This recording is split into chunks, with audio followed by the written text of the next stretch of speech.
दोस्तों, जैसे कि हम सभी लोग जानते ही हैं कि हमारा जो कैंगन वाटर डिवाइस है वो हमें 7 अलग अलग प्रकार के पानी देता है। उसमें से जो एक पानी है वो है 11.5 हाई अल्कलाइन वाटर, यानी कि स्ट्रॉन्ग कैंगन वाटर। उसका एक यूनिक यूज़ है, वो है पेस्टिसाइड्स को रिमूव करना हमारे फ्रूट्स, हमारे वेजिटेबल्स और जो दालें, पल्सेस, राइस वगैरह, उसके ऊपर से भी वो पेस्टिसाइड्स को रिमूव करता है। पर उसे यूज़ करने में हमें थोड़ी सावधानी बरतनी चाहिए, नहीं तो फ़ायदा होने की वजह हमें नुकसान भी हो सकता है। वो सावधानी क्या है, उसके बारे में आज हम लोग थोड़ा डिटेल में डिस्कस करने वाले हैं। तो वीडियो को पूरा समझना बहुत ही ज़रूरी है, क्योंकि मैं जानता हूँ कि बहुत सारे लोग इस पानी का उपयोग स्पेशली पेस्टिसाइड्स रिमूव करने के लिए करते हैं। तो ये बहुत ही इम्पोर्टेंट इन्फॉर्मेशन है, आपको बहुत ही यूज़फुल होगी। और उससे पहले मैं आप सभी से रिक्वेस्ट करूंगा कि चैनल को ज़रूर से सब्सक्राइब कर दीजिए अगर आप इस चैनल पर पहली बार आए हैं। अगर आप अपने डिवाइस का मैक्सिमम बेनिफिट लेना चाहते हैं, अगर आप कैंगन वाटर से अपने पूरे फैमिली को ज़्यादा बेनिफिट प्रोवाइड करना चाहते हैं, तो इस चैनल को ज़रूर से सब्सक्राइब करिए, क्योंकि इस चैनल पर ऑलमोस्ट हमने हंड्रेड्स जितने वीडियो सिर्फ कैंगन वाटर डिवाइस के ऊपर अवेलेबल करवाए हुए हैं, जिसमें कैंगन वाटर के अलग अलग यूजेजेस है और उसके क्या बेनिफिट्स है, क्या सावधानियां बरतनी है, डिवाइस को कैसे मेंटेन करना है वगैरह सभी प्रकार की इन्फॉर्मेशन अवेलेबल है। तो आइए दोस्तों, आगे बढ़ते हैं हमारे आज के मेन टॉपिक के ऊपर। सबसे पहले ये समझ लेते हैं कि हमको वेजिटेबल्स और फ्रूट्स को 11.5 में क्यों डिप करना चाहिए। देखिए, पेस्टिसाइड्स जो होते हैं वो ऑयल बेस्ड होते हैं, यानी थोड़े चिपचिपे होते हैं, चिकनाहट होती है उसके ऊपर, और वो एसिडिक नेचर के होते हैं। ये दोनों जो प्रॉपर्टी है वो अल्कलाइन वाटर में टिक नहीं पाती है, और स्पेशली 11.5 जो हमारा हाई अल्कलाइन वाटर है वो चिपचिपाहट को भी दूर कर देता है, और उसका जो एसिडिक नेचर होने की वजह से वो पेस्टिसाइड्स को भी वो डिस्ट्रॉय कर देता है। तो पानी में आपने देखा होगा कि डिप करने के बाद में आपको पीला पीला या हरा हरा कलर दिख जाता है। वो क्या है कि ऑयल बेस होने की वजह से वो पेस्टिसाइड्स ऊपर आ जाते हैं। तो ये सबसे पहला रीज़न हुआ, पेस्टिसाइड्स रिमूव करना। उसके पीछे क्या कारण है ये आपने समझ लिया।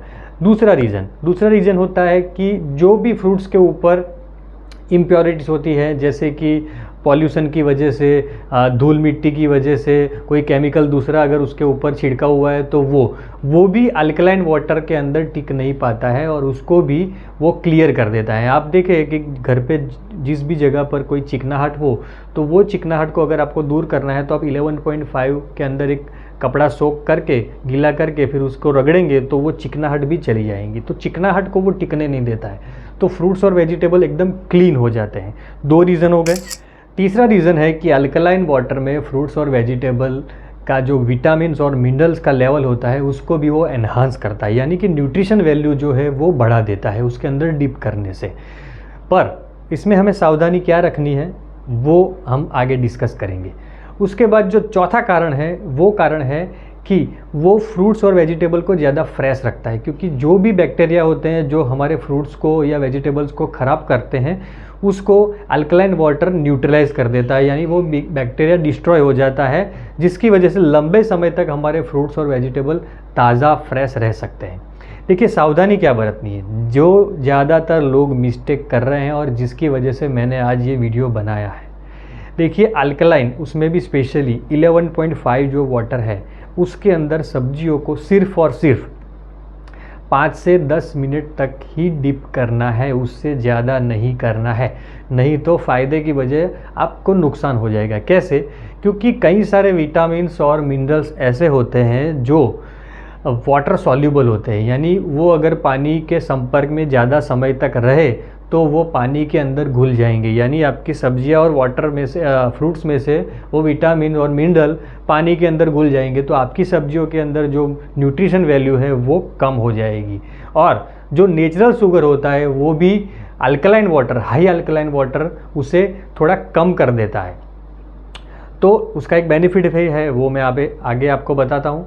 पर ज़्यादा देर तक इसमें सोक नहीं करना है। 5 से 10 मिनट के बाद में आपको उसे नॉर्मल वाटर से एक बार वॉश कर देना है, जो आप टैप वाटर हो या आरओ वाटर हो, तो उससे आपको एक बार आपको धो देना है फलों और सब्जियों को। तो ये पॉइंट ध्यान में रखिए, 11.5 के अंदर सिर्फ और सिर्फ 5 से 10 मिनट के लिए ही डिप करना है। दूसरा एक जो प्रॉब्लम हो सकता है वो कि हमारे फल और जो सब्जियां हैं उसका टेक्सचर भी ख़राब हो सकता है। कैसे? क्योंकि कई बार आपने देखा होगा कि अगर लंबे समय तक आपने आधे घंटे तक सब्जियां डिप करके रखी तो ज़्यादा गाढ़ा कलर आ जाता है। आपको लगता है कि ज़्यादा पेस्टिसाइड होने की वजह से ये पूरा एकदम से गाढ़ा हो गया, पर वो कहीं ना कहीं जो उसका नेचुरल जो स्ट्रक्चर होता है उसके ऊपर जो वो नेचुरल कलर होता है, जैसे कि भिंडी ले ले तो भिंडी के ऊपर जो ग्रीन कलर होता है वो ग्रीन कलर भी वो नेचुरल तरीके से वो निकाल देता है।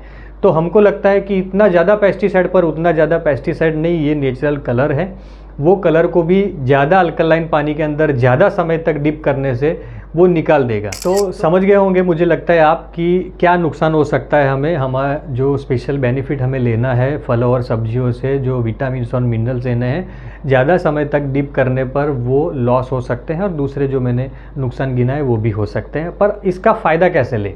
देखिए, अगर कोई डायबिटिक पेशेंट है, अगर वो राइस खाना चाहता है या वो राइस खाता है, तो राइस के अंदर जो ग्लाइसेमिक इंडेक्स या ग्लाइसेमिक लोड जिसे कहते हैं, जो शुगर की मात्रा हमें वो प्रोवाइड करता है राइस, क्योंकि डायबिटिक पेशेंट को वो मना करते हैं डॉक्टर कि नहीं खाना है।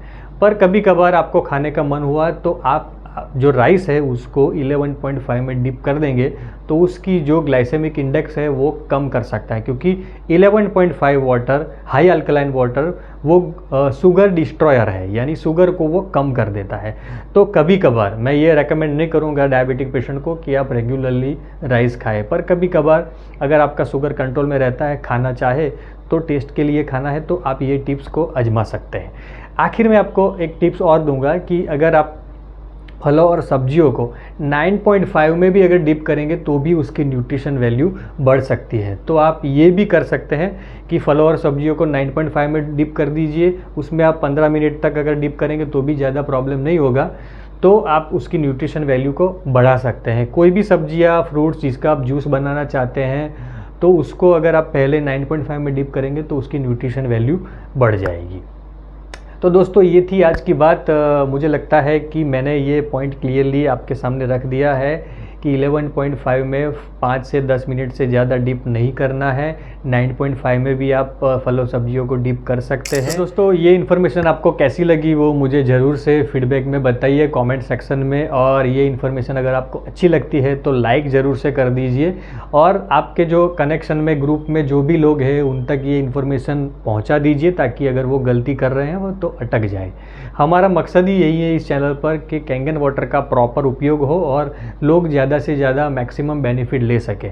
अगर आप कैंगन वाटर से या डिवाइस से जुड़े हुए दूसरे प्रोडक्ट्स भी परचेस करना चाहते हैं तो मैं डिस्क्रिप्शन में सबकी लिंक दे दूंगा, जैसे कि एनहांसर है, अमेज़ोन पर आप थोड़े इकोनॉमिकल रेट में परचेस कर सकते हैं, क्लीनिंग पाउडर है, जो टेस्टर आते हैं पीएच टेस्टर वगैरह, बहुत सारे प्रोडक्ट्स मैंने चूज़ किए हुए हैं, वो सभी की लिंक मैं डिस्क्रिप्शन में दे दूंगा। आप चेक कर लीजिए, अगर आपको ज़रूरत लगती है तो आप उसे परचेस कर सकते हैं। एक बार मेरा निवेदन है कि अगर आप चैनल पर नए हैं तो सब्सक्राइब ज़रूर कर दीजिए, और अगर आप हमसे व्हाट्सएप के माध्यम से भी जुड़ना चाहते हैं तो कमेंट सेक्शन में लिंक लिख दीजिए, ताकि हम लोग आपको रिप्लाई में लिंक भेजेंगे, जिससे आप डायरेक्टली हमारे व्हाट्सएप ग्रुप के साथ जुड़ जाएंगे, जहाँ पर हेल्थ से जुड़ी और कैंगन वाटर से जुड़ी बहुत ही यूज़फुल इन्फॉर्मेशन आपको रेगुलरली मिलती रहेंगी।